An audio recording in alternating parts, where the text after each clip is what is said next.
आज हम एक ऐसे थ्रिलर मूवी को एक्सप्लेन करने जा रहे हैं जो आपके दिल की धड़कनें तेज कर देगा। रेबल रीच इसको डायरेक्ट किया है और लिखा है जेरेमी सालनियर ने, जिनका नाम थ्रिलर मूवियों में एक खास जगह बना चुका है। मूवी की शुरुआत हमें ले जाती है एक छोटे शहर की गलियों में, जहां एक पूर्व मरीन टेरी अपनी जिंदगी के सबसे बड़े तूफान का सामना करता है। लेकिन कहानी की शुरुआत इतनी साधारण नहीं है। जैसे ही टेरी इन भ्रष्ट पुलिस अधिकारियों से टकराता है, आप जान जाएंगे कि इस शहर में कुछ बहुत गलत हो रहा है।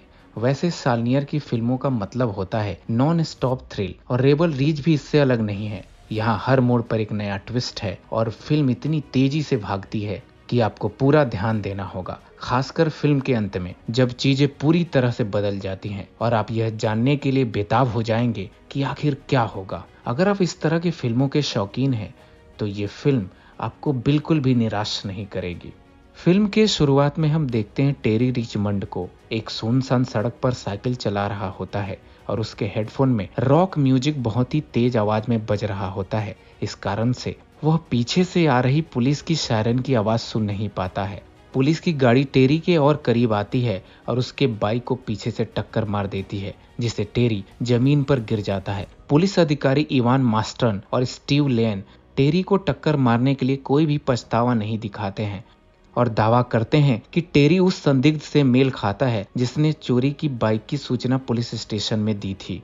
वे टेरी की तलाशी लेते हैं और उसके बैग में $30,000 नगद पाते हैं। टेरी उन्हें समझाता है कि यह पैसा उसके कजिन के जमानत के लिए है, जिसे सेल्वी स्प्रिंग्स स्थानीय जेल में रखा गया है, और अगर उसे शाम 5 बजे तक कोर्ट नहीं पहुंचाया गया तो उसे स्टेट की जेल में भेज दिया जाएगा। हालांकि टेरी की बाइक चोरी की बाइक नहीं होती है, फिर भी पुलिस वाले उसके पैसे को जब्त कर लेते हैं। वे दावा करते हैं कि उन्होंने अपने जांच के आधार पर निष्कर्ष निकाला है कि ये पैसे ड्रग्स के लेन देन से जुड़े हैं और इसलिए उनके पास इसे जब्त करने का कानूनी अधिकार है, और वे टेरी को उसके बिना पैसे के वहां पर छोड़ देते हैं। सेल्वी स्प्रिंग कोर्ट हाउस में टेरी यह समझाता है कि उसके साथ क्या हुआ।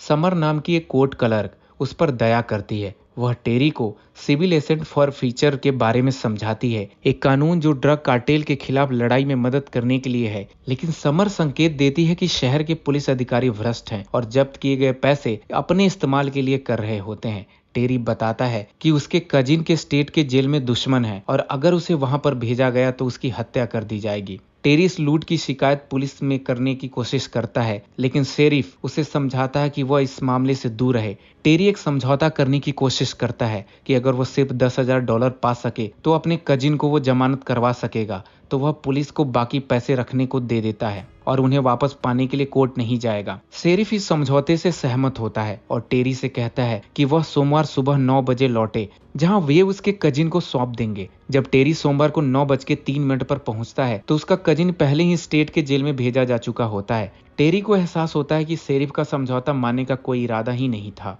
यहाँ पर पुलिस को एहसास होता है कि टेरी न केवल एक पूर्व मरीन है, बल्कि वो मरीन मार्शल आर्ट्स प्रोग्राम में एक टीचर भी था। मतलब वह एक खतरनाक इंसान है। अपनी ताकत का इस्तेमाल करते हुए टेरी 2 पुलिसकर्मियों को उनके बंदूक से गोलियां निकाल देता है और शेरिफ को बंधक बना लेता है। टेरी उन्हें पुलिस स्टेशन में बंद कर देता है और अपने पैसे एविडेंस रूम से निकाल लेता है। एविडेंस रूम में उसे और भी अधिक पैसे और हथियार मिलते हैं जो नागरिकों से जब्त किए गए होते हैं। टेरी अपने पैसे में से केवल $10,000 ही लेता है और बाकी स्टेशन में ही छोड़ देता है। वो अभी भी अपनी डील को पूरा कर रहा होता है। टेरी पैसे को कोर्ट हाउस तक पहुंचाता है। समर जल्दी से जमानत के पैसे जमा करने जाती है। यहाँ साफ नहीं होता कि जमानत पूरी हो पाएगी या नहीं। इससे पहले ही पुलिस आकर टेरी को गिरफ्तार कर लेती है, लेकिन उसे चार्ज करने के बजाय शेरिफ टेरी को बताता है कि उसके कजिन पर स्टेट के जेल में हमला हुआ है और शायद वो मर जाएगा। शेरिफ उसे एक नया ट्रक देता है और उसे वहां से चुपचाप चले जाने को कहता है कि वह शहर छोड़ दे, और उसे चेतावनी देता है कि अगर वो वापस आया तो उसे बहुत ही ज्यादा परेशानी होगी। टेरी का कजिन मर जाता है और टेरी दिए गए निर्देश के अनुसार शहर छोड़ देता है और वहां से जाने लगता है। तभी उसे समर का फोन आता है और ना चाहते हुए भी उसे समर का हेल्प करने आना पड़ता है। यहाँ पर हमें पता चलता है समर बहुत पहले ड्रग एडिक्ट हुआ करती थी और उसके घर में उसे जबरदस्ती हेरोइन का इंजेक्शन दिया जाता है और ये इसलिए किया गया होता है क्योंकि समर टेरी की हेल्प कर रही होती है और ये समर के लिए चेतावनी होती है कि वो टेरी की हेल्प ना करे। समर अपने पास किसी को मदद के लिए ना पाकर वो टेरी को ही बुलाती है। अगर वो अपनी बेटी को फिर से देखना चाहती है तो उसे कोर्ट हाउस की नौकरी की जरूरत होगी। टेरी और समर दोनों इस मामले को छोड़ने का फैसला करते हैं, लेकिन टेरी के शहर से बाहर जाते समय उसे अधिकारी स्टीव लैन द्वारा रोका जाता है। टेरी नोटिस करता है कि स्टीव ने अपनी पुलिस लाइट्स चालू नहीं की है और पुलिस वाला जवाब देता है कि उसने इसलिए लाइट्स नहीं चलाई क्योंकि लाइट्स चालू करने से ही डैश कैम चालू हो जाएगा। इसका इरादा टेरी को गोली मारकर खत्म करने का होता है। टेरी किसी तरह वहां से बचकर निकलता है। इस बीच समर को उसके काम से निकाल दिया जाता है। जब अचानक हुए ड्रग टेस्ट में साबित होता है कि समर ड्रग्स का इस्तेमाल कर रही थी तो उसके लिए खोने के लिए कुछ भी नहीं बचा होने पर टेरी और समर फैसला करते हैं कि वे दोनों इस शहर में हो रहे भ्रष्टाचार को उजागर करेंगे और इन पुलिस कर्मियों को न्याय के कटघरे में खड़ा करेंगे। समर बताती है कि पुलिस में उसका एक अच्छा पुलिस वाला दोस्त है, लेकिन टेरी मान लेता है कि यह वो दोस्त ब्लैक महिला अधिकारी ही होगी और टेरी उसका कोड नेम स्पर्कियो रख देता है। समर और टेरी समर के दोस्त से मिलने जाते हैं जो उन्हें समझाता है कि जो टेरी के साथ फिल्म की शुरुआत में हुआ था वह कोई दुर्घटना नहीं थी। सेल्वी स्प्रिंग पुलिस फोर्स नागरिकों को छोटे मोटे अपराधों के लिए गिरफ्तार करती है और फिर बेहद ऊंची जमानत राशि लगा रही होती है जिससे यह सुनिश्चित हो सके कि उनके दोस्त और परिवार बड़ी रकम लेकर शहर में आएंगे। फिर पुलिस वाले उन लोगों को गिरफ्तार करती है, उनके पैसे जब्त कर लेती है और सिविल एसेंट फॉर फीचर कानून के उपयोग करके उन पैसों को डिपार्टमेंट के फंड करने के लिए इस्तेमाल करती है। इससे पुलिस को फंडिंग मिलती है और उसका टैक्स कम रहता है। क्योंकि इनमें से कई छोटे अपराधों की गिरफ्तारी आक्रामक और संदिग्ध होती है, इसलिए पुलिस यह नहीं चाहती कि कोई भी उनके डैश कैम फुटेज को हासिल करे। पुलिस को गिरफ्तारी के 90 दिनों बाद तक फुटेज को उपलब्ध रखना होता है और उसके बाद वो इसे नष्ट कर सकते हैं। हालांकि कुछ डैश कैम वीडियो एक हार्ड ड्राइव में कोर्ट हाउस में है जिन तक पुलिस खुद भी नहीं पहुंच सकती। उन हार्ड ड्राइव्स में वो सारे सबूत हैं जो डिपार्टमेंट को गिरा सकती है। समर और टेरी कोर्ट हाउस में घुस जाते हैं।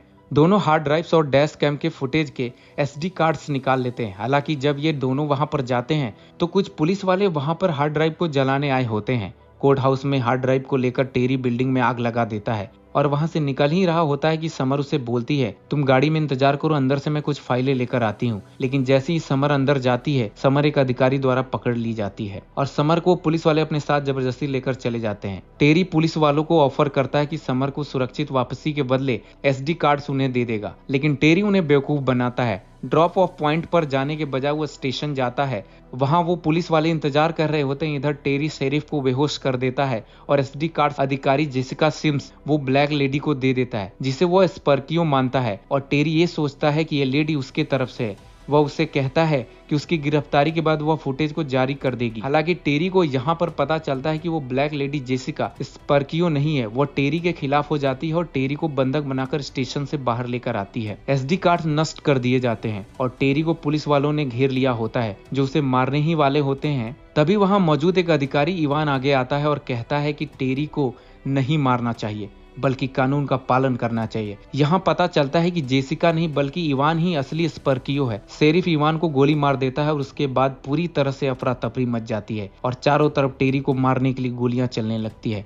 इस लड़ाई में इवान टेरी से कहता है कि उसकी पुलिस कार की लाइट्स चालू कर दे ताकि डैश कैम चालू हो जाए। कैमरे 3 मिनट पहले से ही रिकॉर्डिंग शुरू कर देते हैं, जिसका मतलब यह है कि उसके पास वो डैश कैम फुटेज है जिसमें शेरिफ को उसके अपने ही अधिकारी पे गोली मारते हुए दिखाया जा सकता है। टेरी, इवान और समर पुलिस कार में अस्पताल की ओर भागते हैं और बाकी पुलिस अधिकारी उसका पीछा करते हैं। फिल्म के बड़े कार चेस के दौरान ऐसा लगता है कि अच्छे लोग हारने वाले हैं। टेरी की गाड़ी का एक टायर गोली से पंक्चर कर दिया जाता है और पुलिस उसे पकड़ने ही वाली होती है, लेकिन तभी ब्लैक लेडी जेसिका वास्तव में एक अच्छा इंसान साबित होती है और वो शेरिफ की गाड़ी को टक्कर मार देती है और शेरिफ को गिरफ्तार कर लेती है। टेरी को गाड़ी को आगे बढ़ने दिया जाता है। बाकी अधिकारी उसका पीछा करने के बजाय अस्पताल तक उसके साथ जाते हैं। टेरी नशे में डूबी हुई समर को अस्पताल ले जाता है, कार से डैश कैम फुटेज निकालता है और फिल्म यहाँ पर खत्म हो जाती है। लेकिन यहाँ कुछ सवाल मन में रह जाता है। अंत में पुलिसकर्मी टेरी को पुलिस एस्कॉर्ट क्यों देते हैं? यह सब बहुत तेजी में होता है। अगर आपको हमारी ये एक्सप्लेन वीडियो पसंद आई हो तो वीडियो को लाइक करें, चैनल को सब्सक्राइब करें और कमेंट्स में बताएं कि आप अगले वीडियो में कौन सी मूवी की कहानी समझना चाहेंगे।